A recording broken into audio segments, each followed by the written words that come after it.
Welcome to Coffee and Tantrums. I was going to go and do a reaction video. This reaction video is to a music teacher who supposedly hits one of his students. Let's see what happens.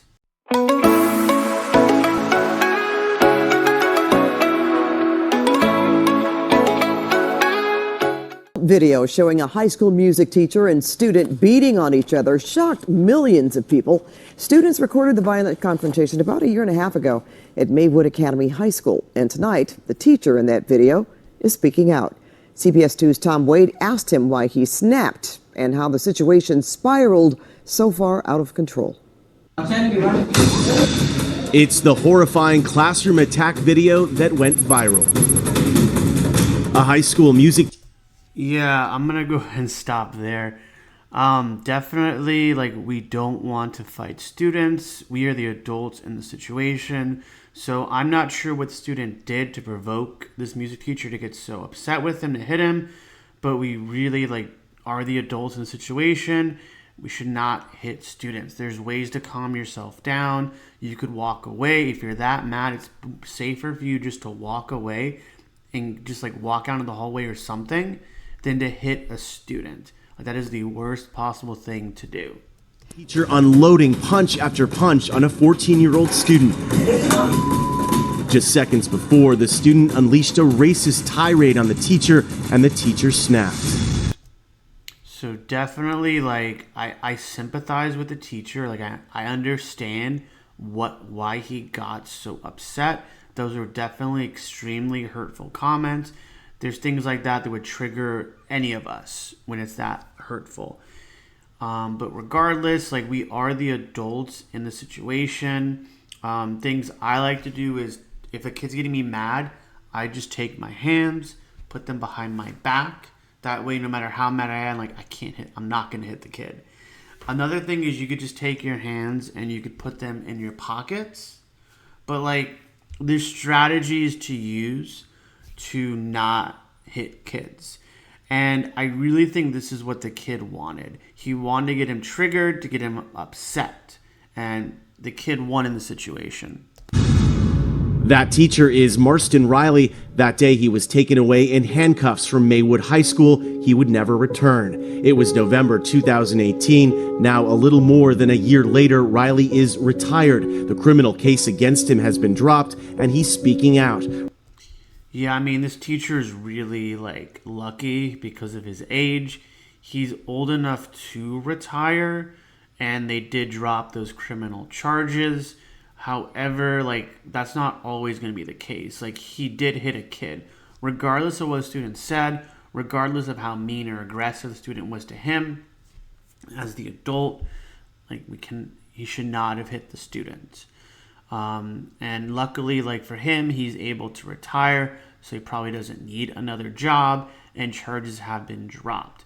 But that was a very serious video I just saw, and I'm actually surprised that they did drop the charges. Riley says what we all saw in this recording was only part of the story. What they showed was me hitting the student. They didn't show anything before that.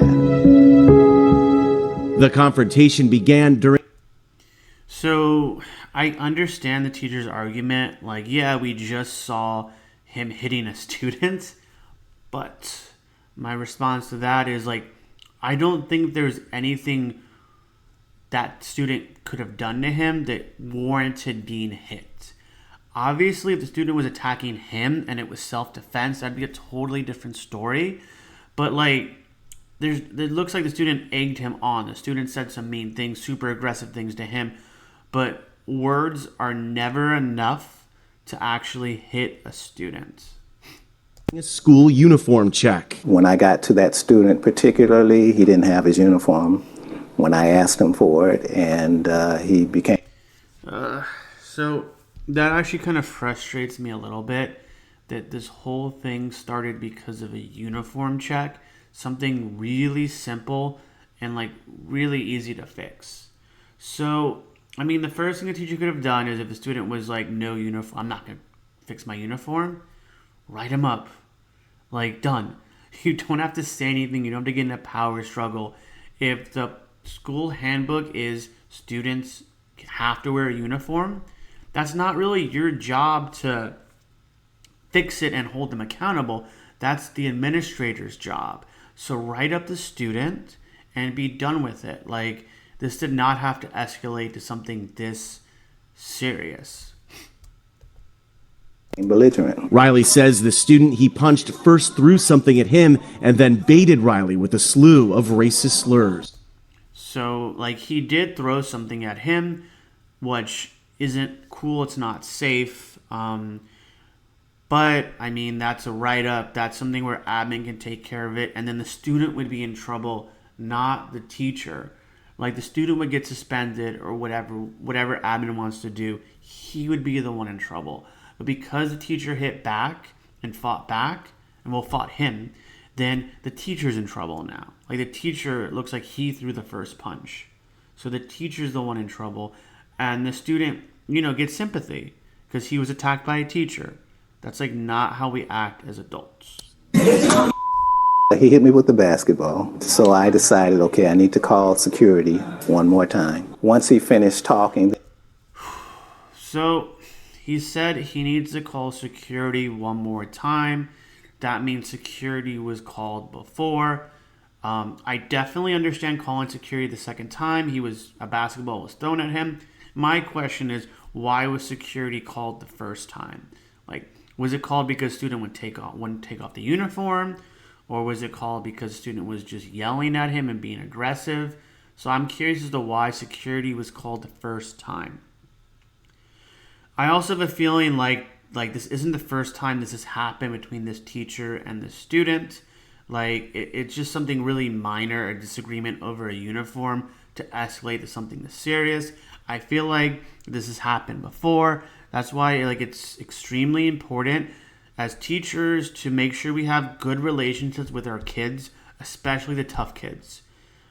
You can do restorative practices where if there's some miscommunication or there was some argument between you and the student, as the adult, you can get a counselor to do it as a third-party person, but you can sit down with the student and talk it out. Talk out what went wrong. Talk about how, you want to be respected as an adult. And just really have a real conversation with the student about how they disrespected you or how they didn't listen to you. And, a lot of times that's all you really need to do is have that restorative practice and repair that relationship. But from what I'm seeing, this is not the first time this has happened between the student and the teacher. And I just turned and walked away and called security. And again, all that happened before the camera started rolling. In other words, what everybody saw, which is the second time he came. So again, the teacher is like trying to say that no one saw what happened before, but from what I'm seeing, with the basketball and all of that, nothing is being warranted hitting a student. I completely understand, like, the student's going to get you mad, and the student won. He got him so mad that the teacher got fired. The student got what he wanted in the end. The teacher got in trouble. Like, I went over, there's many things you can do to remain calm. You're the adult. It is your job to remain calm and keep everybody safe.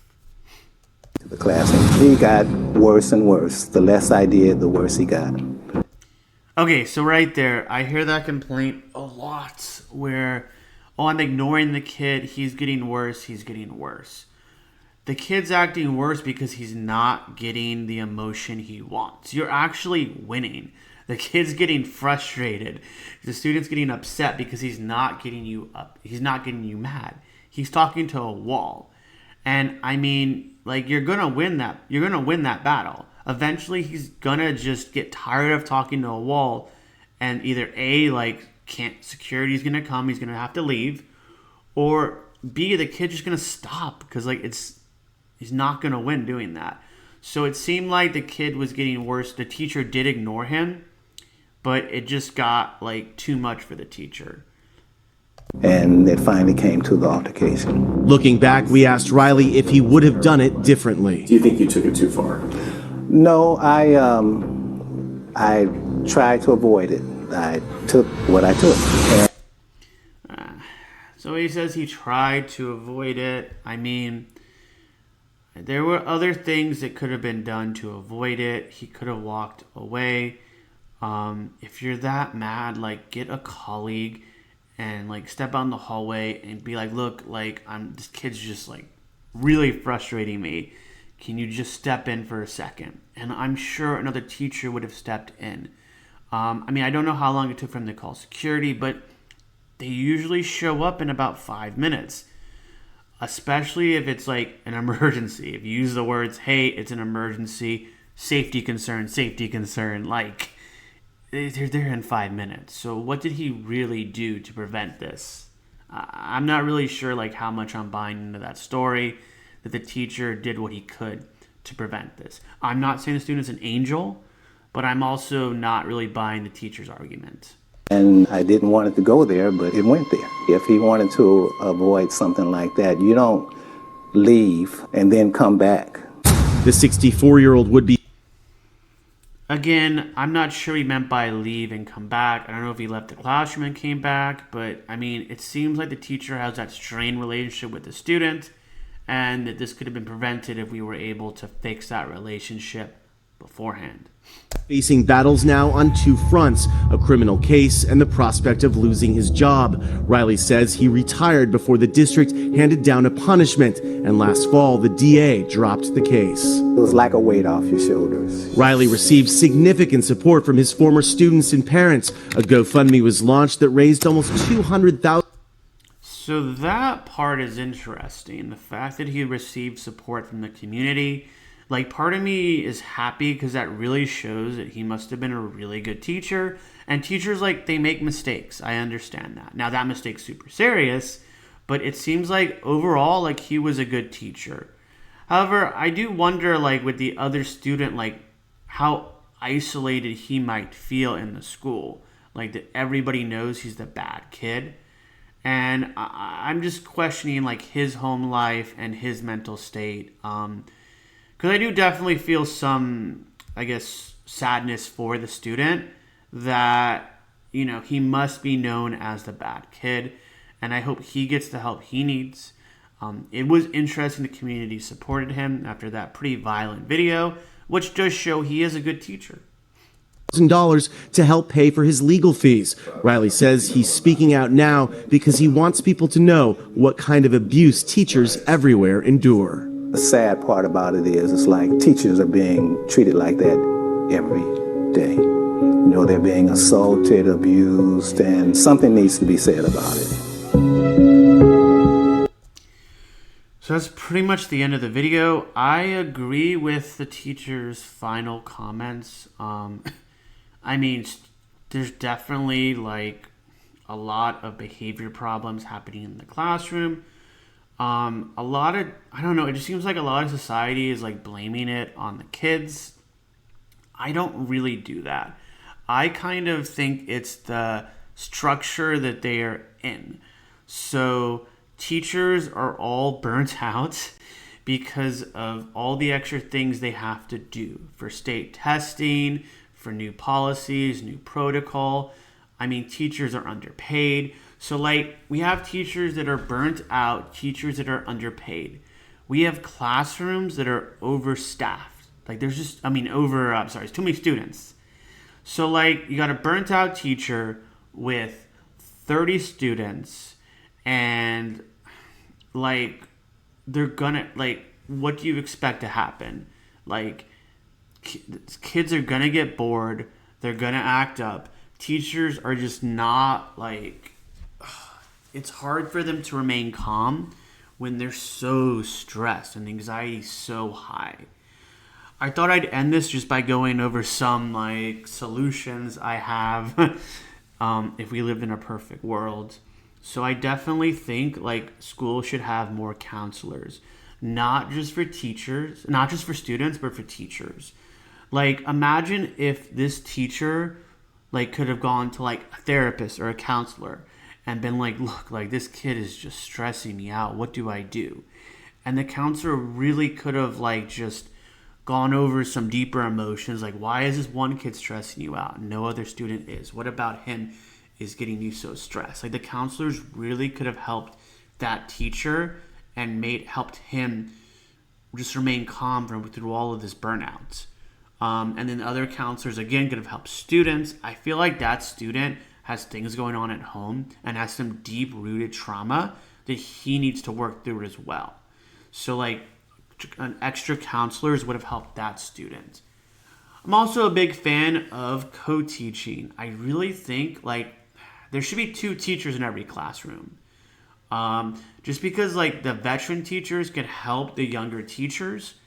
And, I mean, in that situation, if he was getting stressed, he could have easily walked out. If that kid was arguing with him, he could have walked out. Or the other teacher could have, who wasn't the antecedent, wasn't the cause of this behavior problem, could have taken the student, walked him out, and talked to the student, and then solved the situation.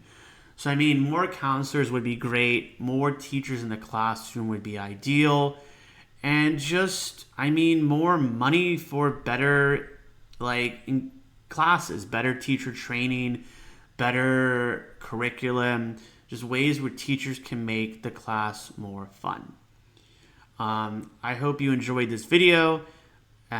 Feel free to like and subscribe down below. And remember, keep your tantrums short and your coffee strong. Thank you.